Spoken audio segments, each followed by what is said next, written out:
Chewy? Some people preaching to the choir. You could be saying, I know this, I know that. What I'm the path I'm on now, I know that there's no sustenance.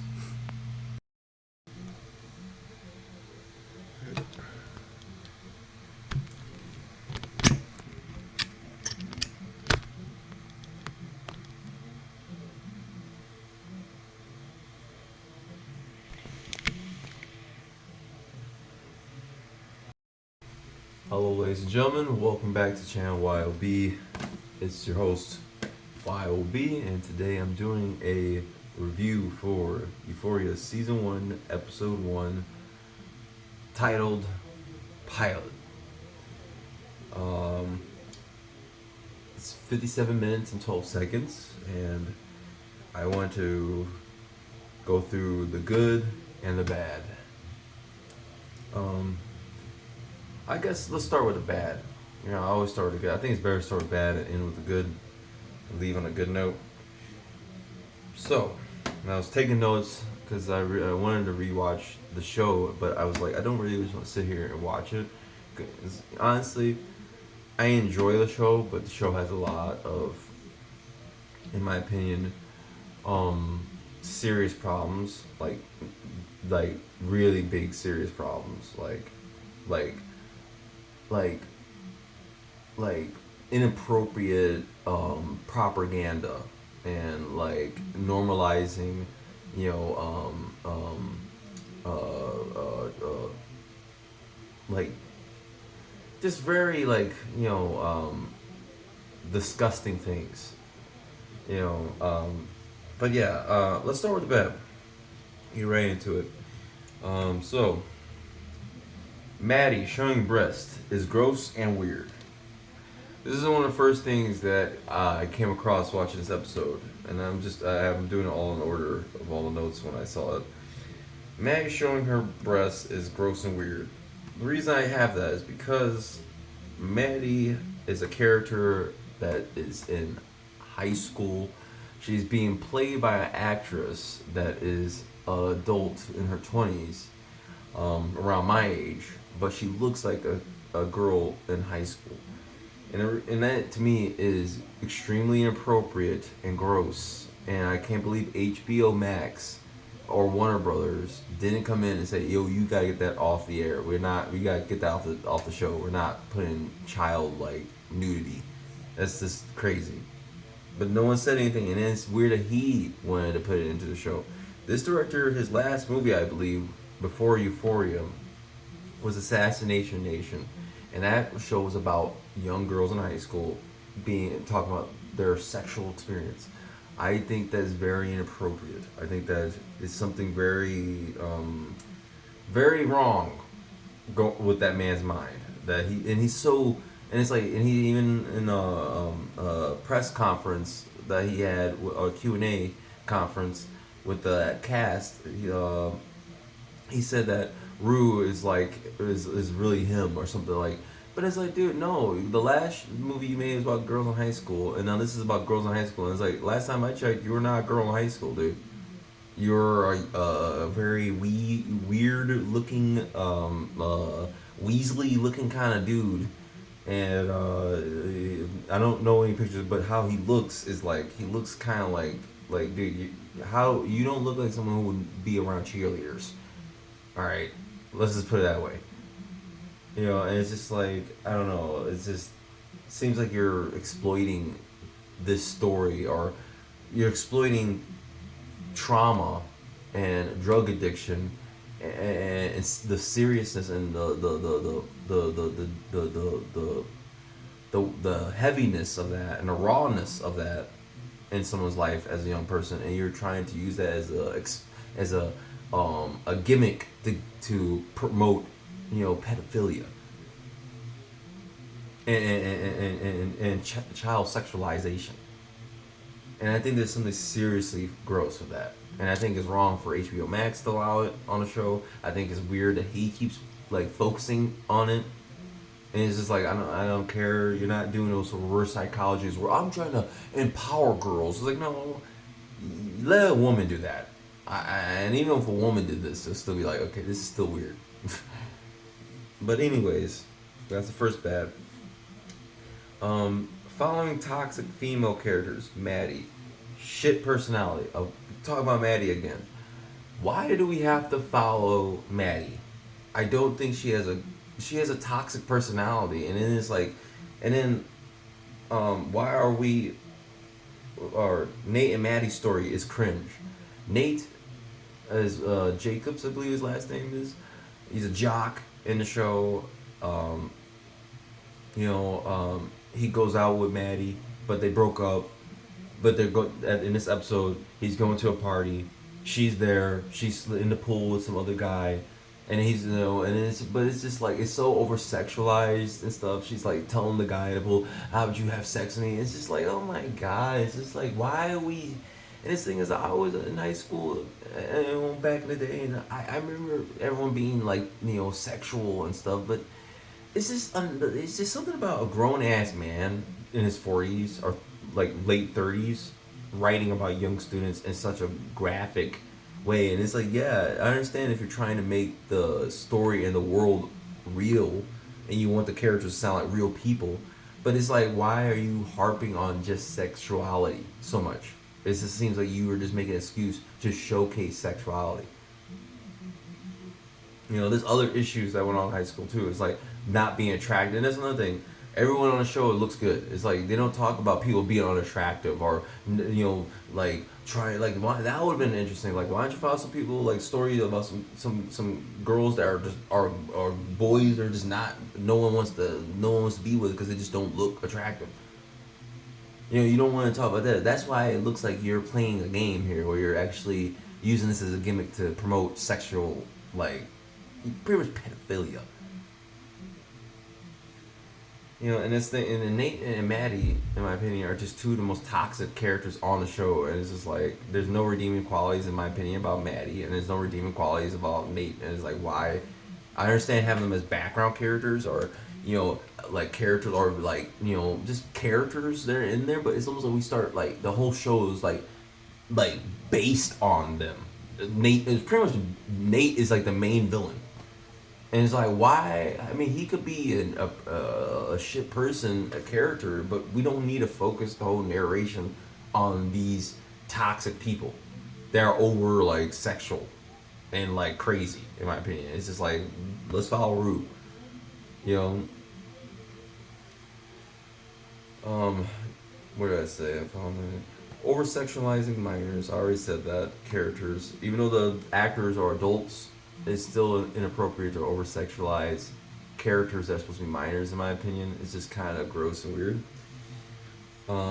We don't need high school characters to be nude. Yeah, same thing.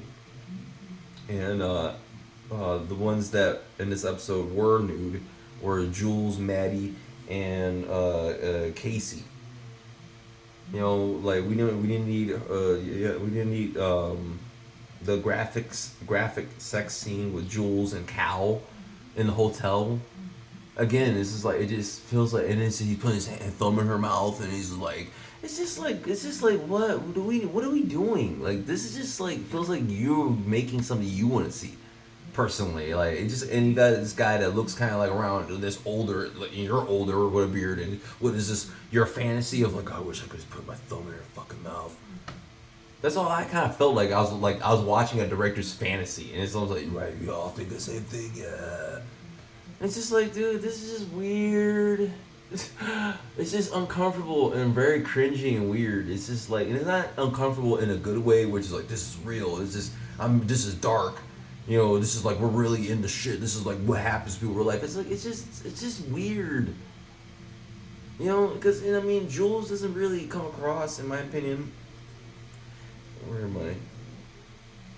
Yeah, Jules doesn't really come across, in my opinion, as a character that's like over sexual person. She just seems like an art student. Like, and it's just like, I don't know. And I think it's kind of like you're doing them a disservice by you're doing that community a disservice, in my opinion, the trans community a disservice by like making them like over sexualized, because then it just turns into what people call them are just sexual deviants. It's just a bunch of that's what people that ridicule them think of them as is you're just a sexual deviant that just wants to go out and have sex all the time, and you just wear women's clothing just to feel some sort of arousal.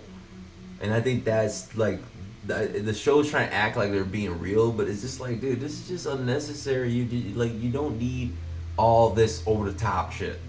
It's like shock value for the sake of shock value kind of shit. And it's just kind of like and he writes majority of the script really well, and that's what's kind of frustrating in my opinion. It's like, what the it's just like, oh man, it's just like he's kind of just a freak. Like, that's the thing. He's a great writer, but he's almost like a lot of great artists that are just like, they're, if you get to really know them, they're like really fucking weird. Like Kevin Spacey. Kevin Spacey's a great actor, but he's a fucking freak.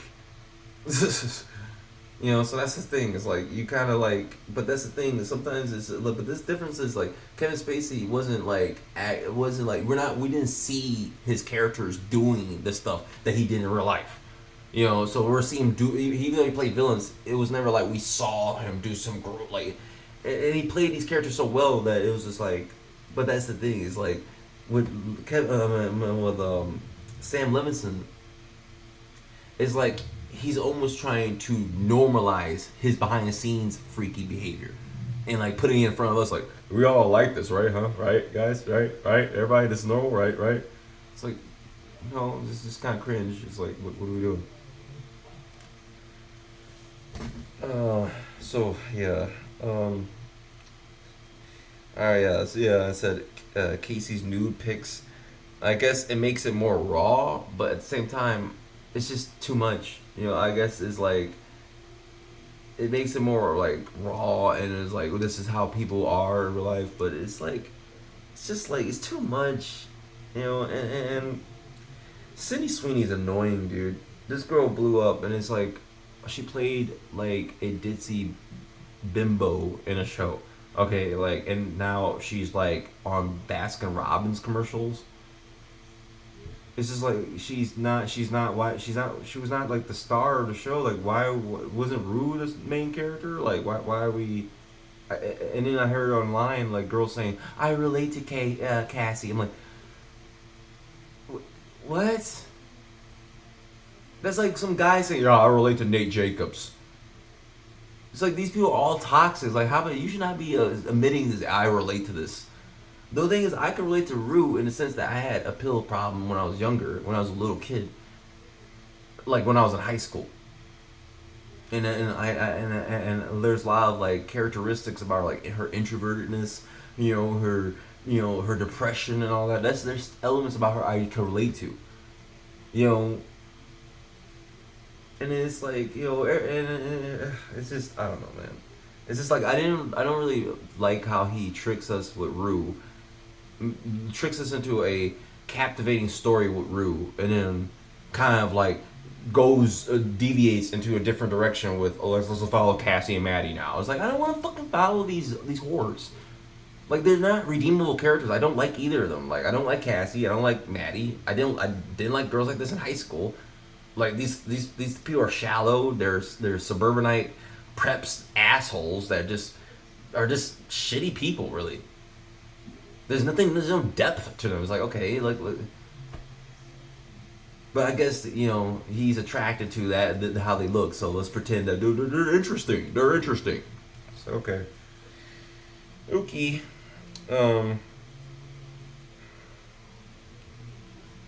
Yeah, it says Sydney Sweeney is annoying. Sydney Sweeney's so annoying. I'm sorry. Sam Levinson is creepy. Pretty much said that already. For amount of sex shown on the show. Sam Levinson's dialect is too recognizable. Like he has Rue narrate in this episode in one scene. Everyone on the planet watches porn. Facts. And then that sounds the same as Nate talking to McKay and saying, "Oh, so Cassie's a whore." Facts. And she's like, "No," and then McKay saying, "She's not." Facts. And it's kind of like, Okay, so why is everyone saying facts? Like, why do you have Rue saying that and then the two characters saying that? It just kind of sounds like you are just everyone's you're everyone has the same dialect. It sounds like one person speaking throughout everybody's voice, and that's kind of bad writing. That's bad writing. And I'm so I have such an attention to detail like that where I could pick up when a writer is writing every single character to talk the same exact, almost like they're just they can't think in different ways. Like a different female character is not gonna talk like some big rough and tough male character is like, or some granny's gonna talk different than a fucking a little girl. Like everyone's gonna have a different dialect. Everyone's gonna have a different dialect, and that's what good writing is like making characters sound like different individuals, not like, oh, everyone just sounds like the same writer. That can't, it's just like at times he has that where like that. Well, in this episode I felt that's where I noticed it. It was when she says everyone on the planet watches porn, facts, which sounds like Nate, calling Cassie, telling him, okay, oh, Cassie's a whore, facts. So Cassie's a whore, facts. It's just like what. And another thing too is when Rue says everyone on the planet watches porn, facts. It's kind of that's just another thing of like, Sam, listen, because you are very sexual and you watch a lot of porn and you're obsessed with sex, doesn't mean everyone on the planet watches porn. And it's just kind of like stupid to like write that out. Like, yeah, I'm saying some real shit. It's just like, no, I don't believe, like I mean, I've watched porn before, and a lot of people have, but it's like I'm not going to carpet bomb the whole entire planet and say, hey, all of us watch porn. Like I don't think you could just basically like make that judgment on everybody. It's just the writing is like, that's what I'm saying is like he's just, his writing sometimes is just so, because he writes characters like he's saying something that's really true, like he's like really like a satire, he's like really telling us, like breaking the fourth wall, telling us what's really going on in real life. And it's like, no, I just want to like stop and like go into the writer's room and tell him like, no. It's like I totally disagree with you, like what, it's so wrong. But yeah. What else? Mm, the scene when McKay chokes Casey is like, choking someone the first time you have sex is not normal. Like I don't think that is like, who the fuck does that? Like that's the most bizarre shit I've ever seen in my life. It's like I understand maybe like when you're in the middle of sex or she's telling you to, but who would be like, yeah, when I first we I when I'm not even like in yet, and I'm like, let's just, he's like, the first thing he does is just choke her, and then she's like stop, and he doesn't even let go. Like, dude, you don't hear her saying stop. And he's like, oh, I'm sorry, I'll never do anything to hurt you. It's like, dude, what are you, mentally ill? It's like, all I was thinking is like, that's weird. Like, Sam Lindsay just writes this weird shit. Like, why is every character weird? It's like, why would you do that? Like, that's just bizarre. It's like, I understand, like, you're building up to it and you're getting excited, and it's just like, it's just to immediately jump on it. It's like, die, bitch. It's like, when she's saying stop, no! It's just like, okay, what the fuck? And it was no like he could have been a scene where Nate says like, a lot of chicks, if you choke them, he could have been like, Nate could have got and says like, if you choke her, she'll like that, and then you could have built up to that scene. It was like, oh wow, he said it, he gets all the girls, so I'm gonna try it out. You didn't build up to it, so it's just kind of like out of nowhere. It was like, what the fuck?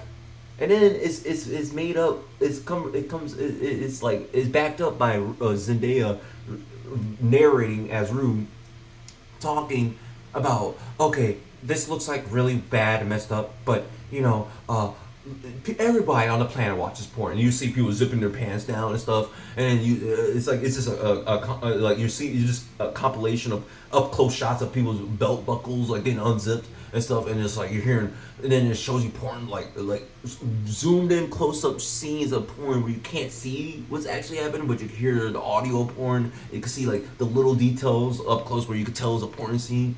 And it's like she's like, look what everybody's watching on porn. So this is not so out of left field. Yeah, it is out of left field, Sam Levinson. It is out of left field. I don't care how much porn people watch. Like, you can't just have sex for someone the first time and just choke the shit out of them. You don't know who they are. You just had this is the first time I have sex with them. It's like you don't even. There's no build up. It's just. It's like what the fuck. Because that was it. Just and then you try to you as a writer are trying to normalize that to us, like, this is not rapey, and everybody would do. No, that's you, Sam Lewis. That's all you. Don't put all us all on that. That's you. That's what you do. I don't know anybody who just first thing you do is when sex is die, bitch. It's like, okay. How about kiss her first and build up, maybe and maybe wait till she says do it. And even then, I had a girl say that to me before. It is like, nah, that's like, I'm good. It's like I'm not trying to get in trouble like that. It's like, no, I'm good. It's like no, it's like there's just I don't know that it's just to me it just seems like that's the main focus on his mind, and it's just like, dude, you're doing such a good job on everything else. It's like, why are we doing this? you know, it's just like, what the fuck. Some songs don't work. There's like one part when Rue gets picked up by Maddie and her friends, and she's in the car, and they play a song in the background. I think it's like Megan Thee Stallion, and she's just like, something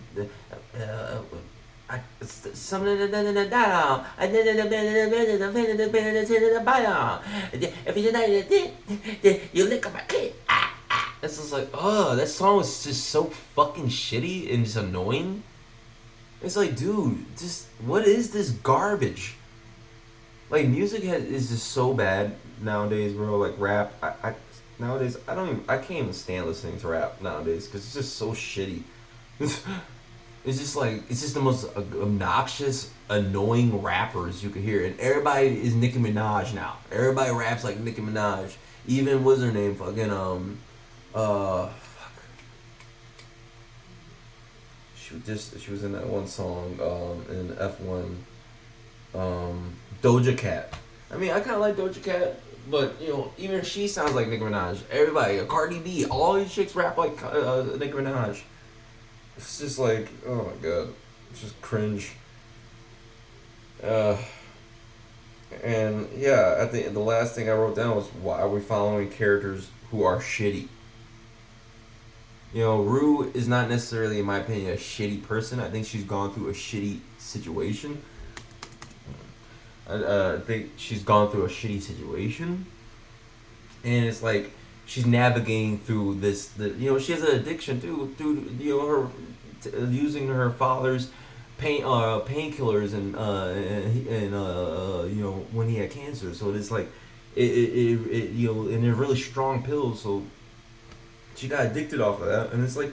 It's more, and it's like, and I mean, I could relate to that because I was addicted to pills. I wasn't addicted to pills like that, where I was like, but I was addicted to pills to the point I didn't sleep for like 3 days, and it was just like to the point I was like, dude, I gotta stop before I die.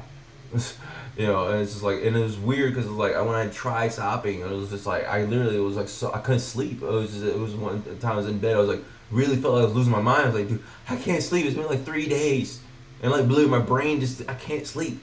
It's just like it was crazy. And like I'm so glad I got over that, and that's why I relate to her. And it's just like I feel like it's a good show if we focus on that and like, and not glamorize this stuff. And it's just like I think it's just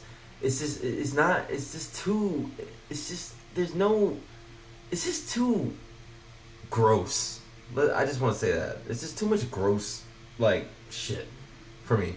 You know, especially looking back on it. That's why it's hard to rewatch. I love the show. Honestly, there's so many great moments there and shots in the show. But looking back on it, the more and more I watch this, the more I resent this, like the bad parts. That's the thing. The bad parts I hate more and more every time I watch it, because it's just like, God damn, I can't stand this. Especially after the Idol and all the shit he's done after Euphoria. It's just like, bro, I can't, bro. But yeah, on to the good. I'm gonna do the good now. Starting at number one, music by Labyrinth. It's great. There's a lot of music in the show that I think is really, really good.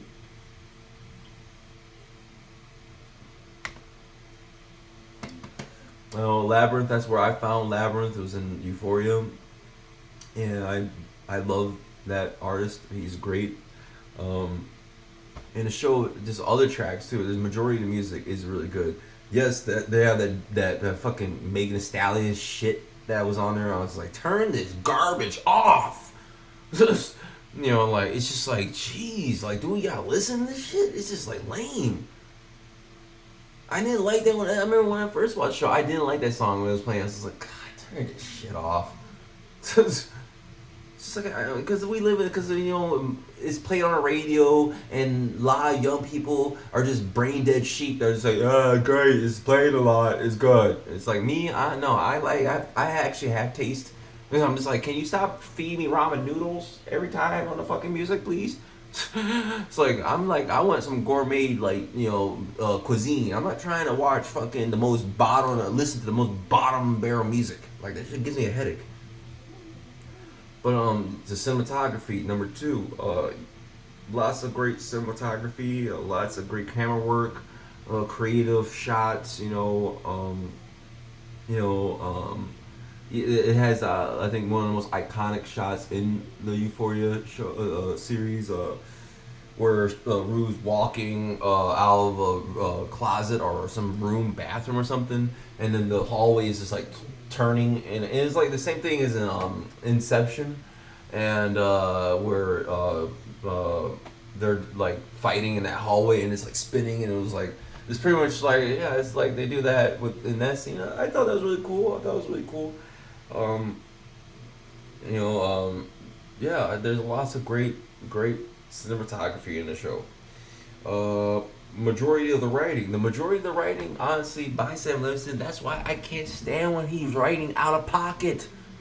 It stands out like a damn sore thumb because he writes so good for most part, and then it's like out of nowhere he's like, it's almost like I wonder if this dude gets really drunk or really high when he at certain parts when he writes, because it's like the script is like really good, and out of nowhere it's like, what the fuck, and then back to really good, what the fuck, oh, good, what the fuck, good, what the fuck, and this thing, it's just kind of like weird. It's like, why? It's like, that's what I'm wondering. Like, is he like some days like just drinking or something too much, or doing too much fucking drugs or something? And he's just like, yeah, dude, yeah, everyone on the planet watches porn.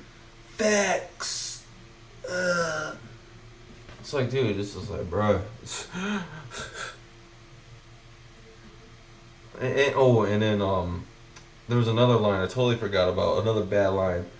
I totally forgot about this line. Is from Jules. This isn't the 80s. You need to catch a dick. I was like, ugh. Like, and that's another thing. Why we gotta see dicks too? Like, we don't need to see all that. Ain't nobody like it's just it's like, okay, I don't. It's just and then the way the girls like talk about it is like, you need to catch a dick. It's like, and that's another thing. Why is every character again?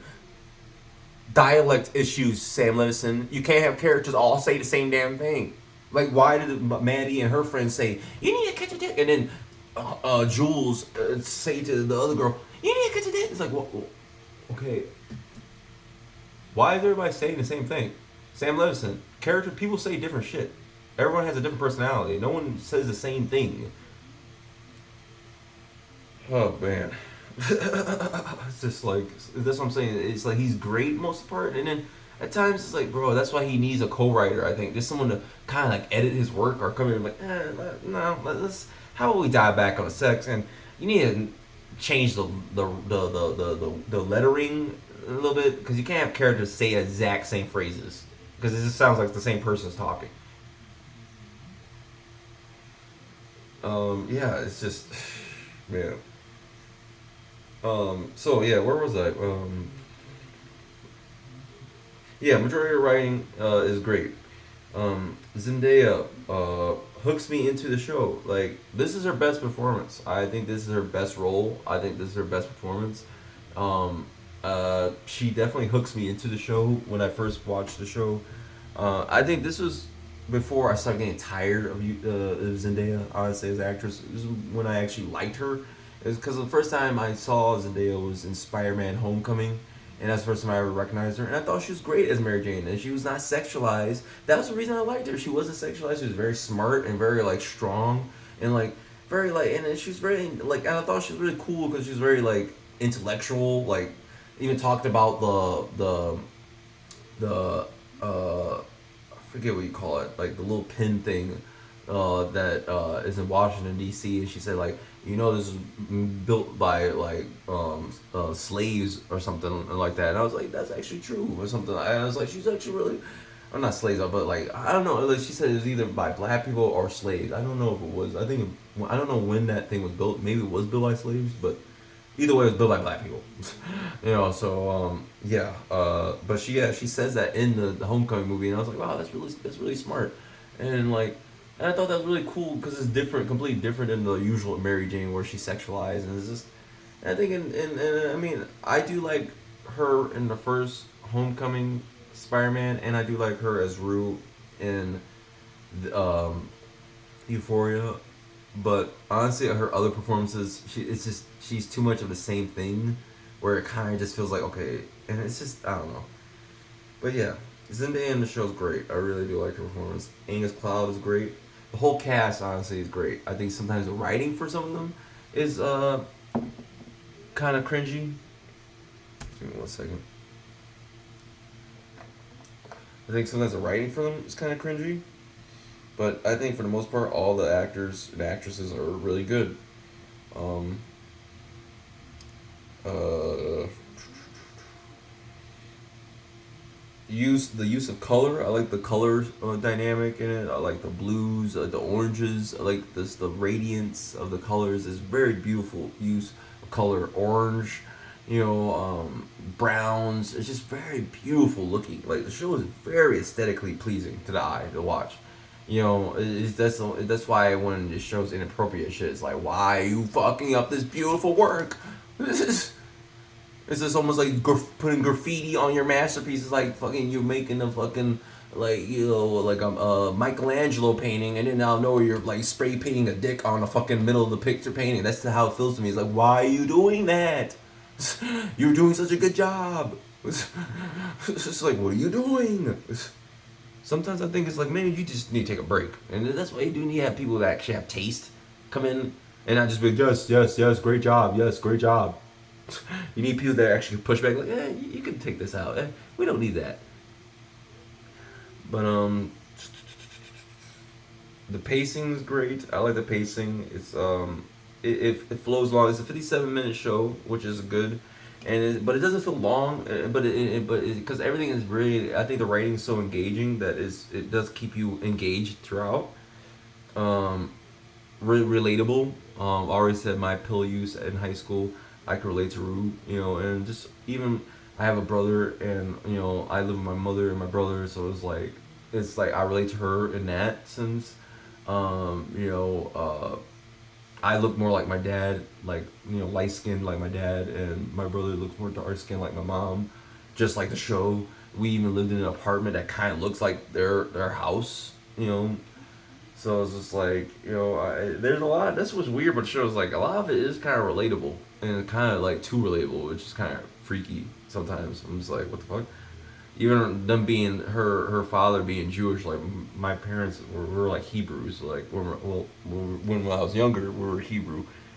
We still like, I mean, we kind of have the same kind of traits now, but we are definitely more free spirited now. But yeah, it's this really relatable story for me. very dreamy atmosphere. Just feels like it's a dream sometimes. It just feels very like just just feels very like like a dream. Like sometimes it's just some of the shots in a way, and some scenes just feel very like you could fall into it almost psychologically. It's well done. It's really well done in some parts. Zinda is a good narrator. Um, Hunter Schafer is uh, Hunter Schafer as Jules is organic representation and inclusivity of the trans community. In my opinion, I think that they are the way they act is very likable, and that's the one thing that I wish that he didn't have the sex scene with Jules and Cal and all that, and over sexualized. Having Jules like in her underwear, putting off the some I think some hormone shot in her butt and all that. It's just like we don't need to see all of this, bro. It's like you got. I think she's a great enough actress without that. So like you don't need that. You know, you could just make it about her going to school and people realizing, oh, she's trans, and then you have some of the girls kind of be like treating her weird, and then some of the guys treating her weird. It's just like you could just make it about that. That would be more engaging. We don't need to have like she's going into a hotel and she's fucking some old guy.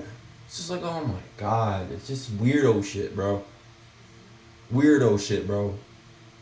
And this type of shit, it makes people uncomfortable, and that this you're making it harder for people to be accepting of different communities because you go too far, and this is the problem with left wing leaning directors, man, is that they go and Republicans are fucking crazy too. Don't get twisted. They're pedophiles too. Republicans are pedophiles too. So but the left lean, they try to act like we care about the kids. We care.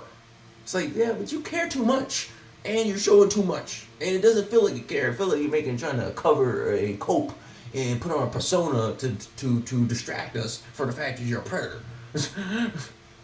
You're a wolf in sheep skin. That's pretty much what it is. But yeah, I think besides the sexualization, I think she is a good representation of that community because I think she just has a very interesting personality that kind of outshines the fact that she's trans. Um, Friends hanging out with shirts off is a real thing. I mean, when I was in high school, I did hang out with my friends, and then there was times when we all had like our shirts off, and I remember like I don't know why we even did that. It was just like it's just funny to see it in the show because people do that. It's almost like it's like some psychological like showing off of like yeah I got muscles, so you see how strong I am. But it is funny because it is like when other people go like come over, they're like, why the fuck are you guys not wearing shirts? I remember that. It was like, I mean, that's where some writing does feel like really relatable. It's like that does happen where people do that. It's like that is a thing. I don't know why. It is kind of cringy, but it is real. Like, uh, acting is really good at times. Acting is really good at times with the whole cast. Like with everybody. I mean, everybody has their moment where it's like they're really shining as an actor, as an actor or as an actress. They're really there's moments where they're really shining. Specifically, the scene with Nate and Nate and Jules are in the kitchen, and then he's like threatening her, and even like how close he's getting. It feels like Shakespearean and very like, yes, this is like be very intense. Like I like that where it's almost like it's almost like how can you act this? This is like you don't feel any emotion. Like it's almost like you it's like it feels like real. Like and that's what I'm saying. It's like even the pool scene with Rue talking about with her monologue. That was cool. And then there's some good lines in here too. Like I got two good lines. Just like in the beginning,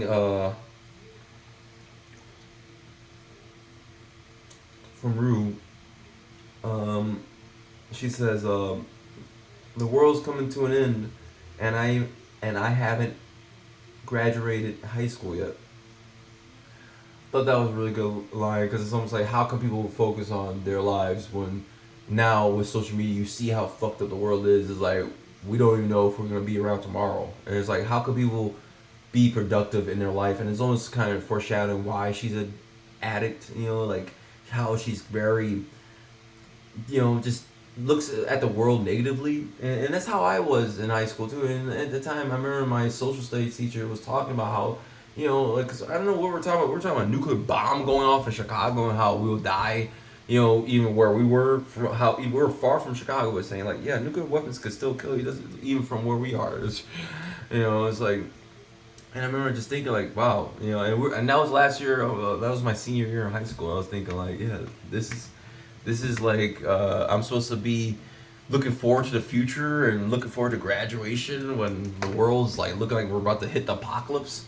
You know, I was just like, okay, it's like, yay! It just feels like, and that's something I liked about that line. It's like it definitely is, that was relatable. Like that's kind of how I felt when I was in high school. Um, there's one line where she says about Nate Jacobs.